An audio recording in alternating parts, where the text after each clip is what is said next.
Hey everyone, this is AJ Miner for AJM Entertainment. I wanted to call and let you know that I had a terrific day. My wife and I celebrated our 21st anniversary.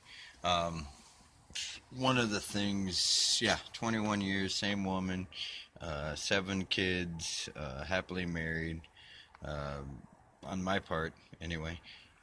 Did a great job, had a great time. Uh, Went and picked up my present. I got a nice present. I got a new vehicle, not brand new. Okay, I don't have a ton of money, so I didn't go get like a brand spanking new vehicle. That costs $30,000 to $60,000 or more. But I got a Cadillac, which it's weird. It's a DeVille, so and it's like a 2005, so it's like older. It's an older model. But it's in pretty good shape. Runs good. Um, we were having issues with the van, and so I had to decide what was more important: spending a ton of money to continue to keep fixing it up, or quote unquote try my luck with the newer one. So we're picking the newer one. We're seeing how things go. Just got the vehicle tonight. Being our 21st anniversary, we went out and we were gonna get lunch. Things ran a little late for everything. Ended up just stopping by, grabbing a quick bite, and took it home. Ended up falling asleep. Woke up later. Got a chance to see my daughter and her boyfriend, um, who I don't get an opportunity to see all the time, and it was nice to see him. And he was doing good in school. Uh, he's not doing the greatest when it comes to his grades, but he's doing good in school. Um, he's a good guy. The other thing was, I had a chance to see my other children and spend time with them, except for Daniel, my oldest son. He was working today. Saw my mother and father-in-law. That was good. Having a day off from work, I had an opportunity to spend time with my family, which is like literally, to me, the most important thing in life is to spend the time with the people you love the most. And it's great. It was a great day. Makes days worth living, you know.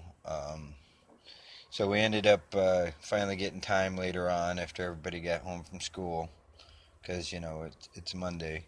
People had school today, and got a chance to go out to eat tonight.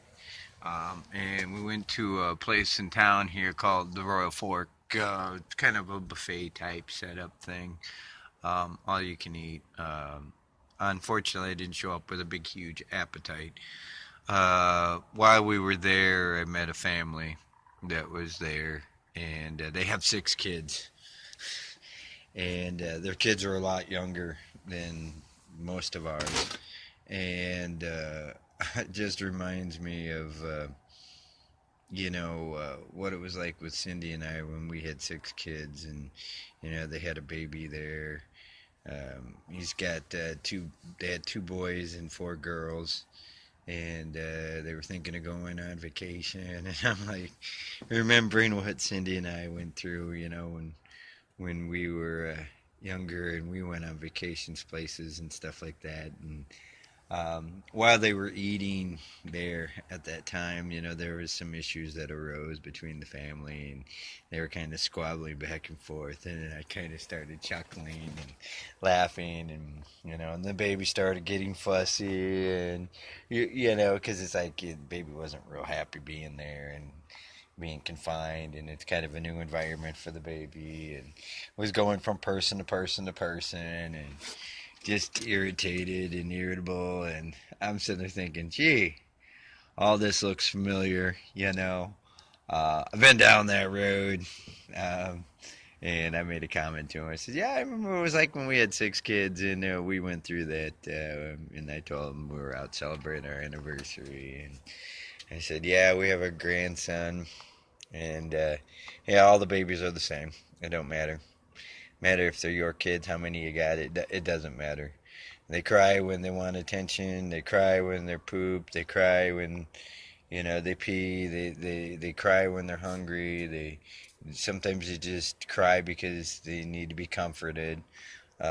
Sometimes they just cry because they're overtired, cry because they got a burp, cry because they got a fart, cry because they're teething. You know, there's probably about 50 different reasons why a baby cries. And, you know, trying to figure out why they're crying is literally the biggest struggle for any parent. And, you know, sometimes they just cry because they don't feel good. And it's the only way they got to communicate, you know. As we get older in life, it's really nice to be able to talk in order to get our thoughts and our feelings across. It's great to be able to convey the fact that, hey, I don't feel good, or hey, I'm hungry or thirsty. And it's even greater that when when you're able to walk and take care of those things for yourself, you know.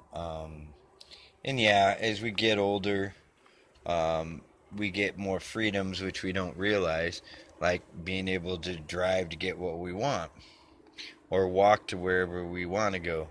But you know, with every freedom, there is a responsibility that goes with it. You know, um, for everything you do in life, you know, you have to work for it. It's not something that comes easy.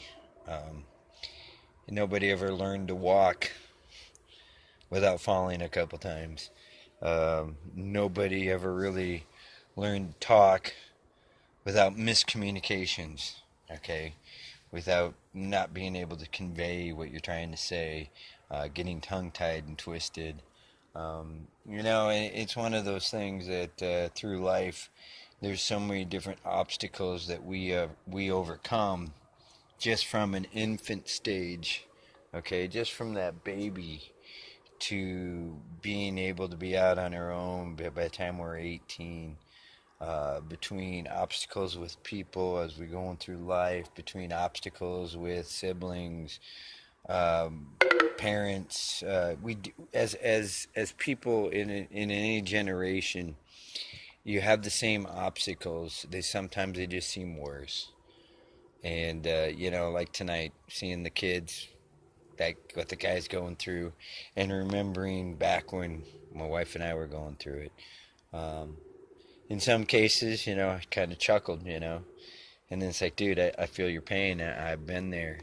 Um, my wife feels your pain. We've been there. We know what you're going through. It does get better, um, you know, and you know, like I was telling my daughter tonight, you know, that's one of the great opportunities in life is as you get older, seeing what you've taught your children and how it impacts them in their life and how much they actually retain to the point of application. That is probably the greatest treasure there is in life, is to see that your words weren't in vain. Because as a parent, I'll tell you, and anybody else that's ever had kids will tell you, you're literally surprised they survive when they're babies. You're surprised that they survive to being adults, and then as they go through having their own children and everything else, it's that growth and that development as an individual that surprises you. And then to see them teach their own children that kind of mentality, that kind of leadership, that those kind of morals and integrity, that is probably the greatest treasure as a parent you can get, is to see the outcome, the fruit of your labor, so to speak. You know, when I did construction, I did roofing, my fruit of my labor was as soon as the day was done, the job was done, I could turn around and see, hey, I just put this new roof up on top of the house. Okay, it's nice, it looks great. And that was a great reward. Every time I did a job, I could sit back and say, hey, this is complete. This is done. So, you know, when I did roofing, that's the way it was. When I did retail, it was being able to look down the aisle and say, hey, this aisle's completely full. These people can get what they need throughout the day, and it looks good. Okay, so there was immediate rewards. But being a parent, sometimes we don't see those rewards until further on in life. We don't see that achievement. We don't see that gift, the goal. Because as a parent, that's what you want. You want to be able to teach your kids the difference between right and wrong, why it's right and wrong, and hope they make the correct choices. But in life, we're all confronted with the opportunity to choose for ourselves what we believe to be right and what we believe to be wrong. And in those choices, we have to suffer those consequences, good or bad, for those actions. So I was telling my daughter tonight, I'm like, hey, I would love to live to be 120. And then, of course, she was looking at the negative side for, watching people you love die and everything else. And I'm like, the great importance of death is the fact of learning to accept the fact that everything must die at some point in time. It must. It's a chain of life. But in that chain of life, it's important to see the teachings, the deliverance, the pains, the heartaches, the hardships.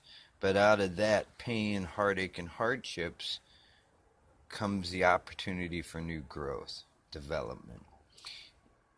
And it's kind of bad to say, but it's also good to say because you begin to realize the whole chain of life.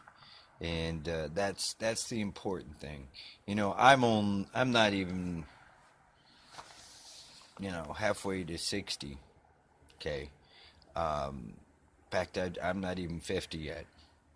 And I'll tell you, I'm in my 40s, and I look forward personally to the next 60, 70 years. That's my goal. And to be able to look back on my videos that I've made to this point warms my heart. And I hope in the videos that I've made warms yours too. I hope you can understand more of my life. I hope you can understand the things I've been through. I can hope you understand the things I'm going through. And, in some cases, I hope some of you can actually relate. And it brings forth that shred of light that we all need in life. Because it's that light that sees us through those dark times. And it doesn't mean those dark times aren't going to come. It doesn't mean that those obstacles in life you're going to never be confronted with. Some people don't get confronted with that much. Some people do. But the greatest thing about facing those kind of obstacles is overcoming them. Not letting them beat you up, not letting them tear you down. It makes you more of a person. It gives you more understanding and more appreciation. And, I can, personally, I'm a biblical person, so I thank God every day in my life. I see His hand, His workmanship in my life and in those around me. And I thank God every day. Some people, I don't know, sometimes I think are just blind to the wiles that are being dealt every day. And don't understand the purpose behind it. And don't understand that where there is a will, there is the way. I love you guys. You guys are the best. And I'll talk to you guys later. Sorry I had to make a video this way, but it's the only way I can make videos right now. I'm having issues with phones and storage spaces and transfers of data and stuff like that. So, love you guys. You guys are God's best, or you're the best. As long as you're doing your best, you will always be the best. You guys are the greatest. Hang in there. Love ya. Talk to you guys later. Send a video when I can. Bye for now.